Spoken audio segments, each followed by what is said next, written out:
por tu palabra, ¿no? Por tu frase. Cualquiera de nosotros, incluso hasta la ministra de Defensa, Maya Fernández, ¿no? Ahí está. En donde ingresan tipos de manera totalmente impune a su domicilio en la comuna de Ñuñoa, aquí en la capital. Afortunadamente la ministra no se encontraba, pero sí se encontraba su marido y también su hijo, los que son maniatados, amenazados con armas blancas. Ingresan 3 sujetos aproximadamente al domicilio, roban rápidamente todos los artículos de valor y se van incluso con uno de los vehículos de la ministra de Defensa. No, ya. Escapan del lugar y Carabineros evidentemente comienza a trabajar en poder dar con el paradero de estos sujetos. El vehículo fue encontrado luego en la comuna de Peñalolén por los efectivos de la 43 comisaría de esa comuna. Encuentran entonces el vehículo que fue abandonado.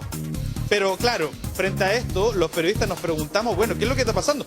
Por ejemplo, ¿había un punto fijo o no en la casa de la ministra de Defensa? Y si es que le pasa a la ministra de Defensa, pero ¿qué es lo que le queda al resto de los ciudadanos? Bueno, le preguntaron sobre eso justamente al subsecretario del Interior, Monsalve, que estaba en una reunión en Concepción para hablar sobre seguridad. Vamos a escuchar lo que declaró.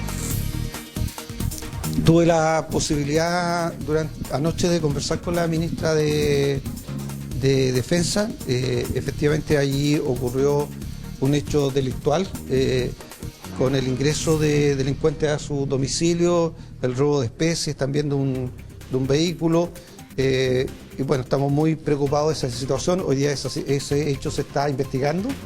Hay un fiscal, ha instruido diligencias para investigar a los responsables, pero no voy a dar detalles respecto a las condiciones de seguridad de una ministra de Estado como es la ministra de Defensa. Durante el mismo fin de semana, lo que tuvimos es evidentemente esta información que le acabo de entregar de la ministra de Defensa, pero en paralelo en la comuna de San Miguel, un efectivo policial, miembro de la escolta presidencial, que luego se detalló bien cuál era su labor, que era el traslado de la escolta presidencial, pero bueno, se trata de un uniformado de todas maneras, logró salvar de una situación realmente bizarra, por así decirlo, considerando su posición y su labor. Es sorprendido por sujetos en la comuna de San Miguel, lo abordan, él iba anterior de su auto y no lo dejan ahí. Se llevan el auto y se lo llevan a él. Llegan hasta la comuna de Colina y en Colina finalmente entonces lo sueltan luego de haber robado este vehículo fiscal y así también amenazado y además de haberlo secuestrado por algunas horas hasta que fue entonces liberado en la comuna de Colina. Esto ocurre durante el mismo fin de semana. Estamos hablando de un miembro de una escolta presidencial. Evidentemente sus labores son más bien detalladas, tiene que ver con el traslado de esta escolta, como yo se los decía, pero de todas maneras resulta llamativo el ver entonces esta labor delictual de los sujetos que ingresan totalmente impunes a la casa de la ministra de Defensa y también entonces cómo terminan secuestrando prácticamente a este funcionario policial que recibió además un disparo en su brazo derecho luego de haber sido abandonado en la comuna de Colina. Recibió además la visita también del presidente de la República, Gabriel Boric, al ser trasladado, ¿no?, hasta el hospital institucional, hasta el Oscar, que está ahí en la comuna de Ñuñoa. Algo que evidentemente no nos puede dejar de llamar la atención. Yo les decía, una plétora de información policial totalmente transversal. Ciudadanos comunes y corrientes y también autoridades que uno supone debiesen estar más protegidas. Doble clic en lo que pasó con ministra de Defensa. No porque sea, ojo, a ver, que se entienda bien, todo acto delincuencial es grave en sí mismo, pero que a la ministra de Defensa, si tú dices, si a la ministra de Defensa le roban en su casa, golpean a su hijo, le roban el auto, ¿qué queda para el resto de los ciudadanos? Pero fíjate, Mirna, escuché con mucha atención las declaraciones del señor subsecretario, el señor Monsalve. Y dice, no les puedo entregar más elementos de seguridad de la ministra porque son temas de seguridad, pero si ya la robaron. Claro. Ya la robaron. Es paradójico. ¿Qué temas de seguridad? O sea, no, aquí hay que distinguir una cosa. No es que había habido una inteligencia y se trataba de que ahí había que identificar el dormitorio, la habitación donde vivía la ministra para ir a robarla a ella en específico. No. Lo que le ocurrió a ella y lo que le ocurrió a la escolta presidencial es lo que le ocurre a los chilenos el día de hoy. Sí. Y es que los crecientes grupos de delincuencia aumentan y van escogiendo sus víctimas y van haciendo su accionar. Entonces esto nos está llevando a la siguiente paradoja. Muchas personas dicen, Francesco comentaba, pero es que ya rejas tiene. tú mismo lo decías, rejas ya tienen en la Rejas. casa. Sí, puso rejas, Ya. se enrejaron. Adoptaron medidas de seguridad, contrataron alarmas, contrataron botón de pánico, puertas blindadas ahora. Pero lo que va a venir a continuación, y va a ser imparable, es que muchas personas van a comprar armas para intentar defenderse en su domicilio. Esa es una de las derivadas no deseadas. No estamos diciendo aquí que eso es lo que queremos. No, estamos identificando un problema que va a venir cuando el Estado no es capaz de ofrecer una seguridad integral en tu domicilio. Muchos pensarán que la mejor manera, y eso es lo que le ocurrió a los Estados Unidos, por allá por los años 50 del siglo pasado, que él decía, bueno, no nos amparan, pues nosotros utilizamos la enmienda 2 y nos vamos a armar.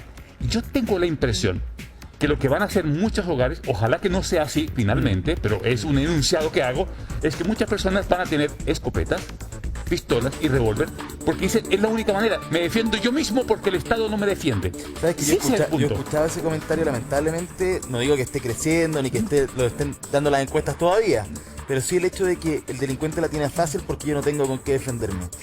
Esperemos que eso no sea una cuestión creciente, porque justamente además en la agenda de este gobierno está el hecho de que efectivamente muchas personas que hoy por hoy tienen armas decidan dejarlas voluntariamente porque son un problema, porque finalmente terminan en manos de los delincuentes. Yo quería hacer un análisis de repente político al tema de seguridad que estábamos comentando con respecto a la ministra de Defensa, porque ¿Y a la escolta, Francesco? y a la escolta, Si la escolta no es una menor. situación que creo que se tiene que investigar más en profundidad. Porque además, es ojo, no le robaron el simultáneo. celular. No le robaron el celular a la escolta. No le robaron el Ese celular. es un dato a tener es bien en cuenta. particular esta simultaneidad. Esperemos que sea una coincidencia, una pésima coincidencia, pero solamente eso. Dicho eso, yo entiendo que, claro, uno puede decir, pucha, le pasó a la ministra de Defensa como le podría haber pasado a cualquiera. Yo diría que no, porque la señal es muy mala. Y esta sí es una señal política o de confianza a la ciudadanía, porque es el gobierno el que está encargado de enfrentar este problema. Sabemos que es de los problemas no solamente más acuciantes hoy por hoy, sino más difíciles de enfrentar. Y no es que sea la ministra de Defensa la que está a cargo de solucionar el problema, pero representa un gobierno. Entonces, cuando la noticia es a la ministra de Defensa, al marido y al hijo, los maniatan, en fin, es muy complejo después pedir confianza de vuelta para enfrentar el problema. Yo creo que ahí hay un problema. Lo pongo en contexto. Cuando hablamos de la macrozona sur y decimos que el gobierno suspende la cita en la comisión mixta para lograr alcanzar un estado intermedio, es decir, presencia militar en la zona. ¿Y por qué no? Porque no hay todavía unidad o mayoría dentro del propio núcleo del gobierno. El Partido Comunista, sectores del Frente Amplio, de la izquierda, no están convencidos o derechamente no quieren militar en la zona, que puede ser legítimo. Pero cuando tú ves un gobierno que está dividido, esa es otra señal frente al tema seguridad. Y acá otra lamentable, porque qué bueno que no le haya pasado nada grave a nadie en el fondo, excepto la escolta que le llegó Un una balazo. bala, pero por lo menos está vivo, está bien. Ahí hay un tema, yo creo que las señales, y vamos a seguir hablando de otras señales un poquito más adelante con respecto al gobierno, son complejas Pero cuando ese tú quieres punto, enfrentar la pero seguridad. espérate, yo no quiero dejar pasar el hecho de que cuando a ti te roban y te hacen un asalto, lo primero que te roban es el celular, lo primero. O sea, sobre todo si te secuestran, ¿no es cierto? Te roban, tú sabes, te roban el auto y te roban todo. Por cierto, la llave, la llave digo para los autos aquellos que, ¿no es cierto?, que no tienes que entrar con No, porque la llave. con el teléfono tú llamas inmediatamente a alguien que tenga un carro, Exacto, que entonces tenga- a mí me parece a lo menos sospechoso. Yo creo Sí. que hay que poner la sospecha Por y eso, como buenos que se periodistas que investigue. somos tenemos que instalar ahí la duda, porque me parece muy extraña ese acto en particular. Ahora, coincidencia o no respecto a la ministra de Defensa es parte de la investigación, pero igual me parece complejo porque acá es cuando más se requiere que el gobierno dé señales claras Exacto. de acción contra la delincuencia. O sea, aquí no solo la delincuencia, sino que todas las acciones violentas que están ocurriendo en el país. Tú tienes que demostrar que vas a aplicar las herramientas que el Estado de Derecho tiene, que tiene, ¿no es cierto?, a favor del Estado, digamos, valga la redundancia, para dar tranquilidad a la población. Porque si no, va a pasar lo que dices tú, Francesco. Fíjate, Mirna, que con la delincuencia y con los actos delictivos y con la violencia no debe haber matices. Que eso es lo que ocurre.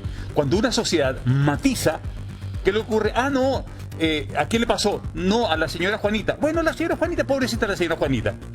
Ah, le ocurrió a la ministra. Entonces todos nos asombramos. No. El delito tiene que tener la misma capacidad de asombro para todos. Aquí el detalle es, y por eso una noticia mundial, esto es una noticia mundial, ¿qué pasa en Chile? Que a la casa de la ministra, que uno supone que tiene una seguridad, una protección, la ministra de Defensa Porque de Chile. tiene, ¿no es cierto?, la Pero tenía. claro, No sé. Eso no sabemos. Probablemente Paulina. no, porque No sabemos. Claro, porque Pero es que póngase en un lugar de un matrimonio, una familia en cualquier país de América que dice, bueno, Chile, que tenía estas características, y de pronto dice, le robaron a la ministra de Pero Defensa. claro. Fíjense que en nuestro país, a la ministra al ministro de Defensa no le roban. Le pueden No, robar sí, a don y Pedro, a doña le Juanita. robaron con violencia. Y le robaron con violencia. violencia. Entonces, ahí uno no puede matizar. Si el acto fue violento contra la residencia de la ministra y fue violento en la casa de la señora Juanita, tiene que tener el mismo peso de la ley y la misma Totalmente. reacción. Porque si tú matizas y tú dices, mire, este color es más gris o este color es más negrito, cuando uno comienza a matizar los hechos de la violencia y los delitos, tenemos un problema. ¿Por qué tenemos un problema? Porque no sabemos cómo abordarlo. ¿Cómo lo abordamos? Entonces, ¿cómo lo abordamos? En el caso de la ministra, le redoblamos la vigilancia, pero ya le pasó. Ya le pasó el hecho traumático. Yo me imagino que el marido de ella es un niño, lo que significa un acto violento, que es lo que le ocurre a muchas bueno que familias. estén Claro, que estén bien, como pueden estar bien. ¿Y qué es lo que está ocurriendo? ¿Qué es lo que estamos viendo? Es que se están multiplicando los grupos que hacen este tipo de hechos. Entonces, aquí lo que nos ha pasado es que no hemos querido atacar el punto focal de la delincuencia, que son la cadena de intermediación y los reducidores. Entonces, persigamos los que roban. Pero no estamos persiguiendo los que comercializan lo que se roba. Si ahí es que está. Para eso se requiere mucha inteligencia, decisión y determinación. No estamos atacando el punto de la cadena que es el más importante. Los reducidores, que son los que se enriquecen de verdad con estos robos, que como tú robas un auto, robas un televisor y robas un celular, hay una cadena de reducidores que entra a funcionar. A esa cadena no se ataca. Estamos solamente atacando las bandas que cometen el hecho. Pero las que comercializan y que ganan grandes cantidades de dinero, no las estamos atacando. Por eso crecen. Sí. Bueno, el tema es que ahora alguien va a tener que ponerse colorado de una sola vez, po. Si ese es el problema, porque ya no se da para más. En el caso de la ministra de Defensa, entendiendo la gravedad del punto, ¿no? Más allá del acto delictual, la gravedad de que sea la ministra de Defensa, propiamente tal. Pero la familia de Coquimbo, que entró esta turba de 6 sujetos, le rompen la puerta como nada, sacan lo que quieren sacar y se van. O sea, menos mal, porque ellos estaban escondidos, no les pasó nada. Y si no tuvieran cámara de seguridad, nunca nos hubiésemos enterado. Hubiese sido un acto Exacto. más de delincuencia. Claro, no Nada te enteras con la No, desfachatez con que actúan. con la que actúan esos 6 sujetos. Y así cuántas otras casas y que no tienen cámara de No tenemos seguridad idea. y que no tenemos idea. Y que ya las personas ni siquiera están denunciando porque no... No, mira, Pero si las entre- autoridades no denuncian tampoco. bueno, y es muy grave también porque un país que se va generando esta idea de un país violento también tiene efectos, ¿no? Para todo lo que significa turismo, inversiones, ¿verdad? O sea, por eso es tan importante dar señales. Las señales son muy importantes. Bueno,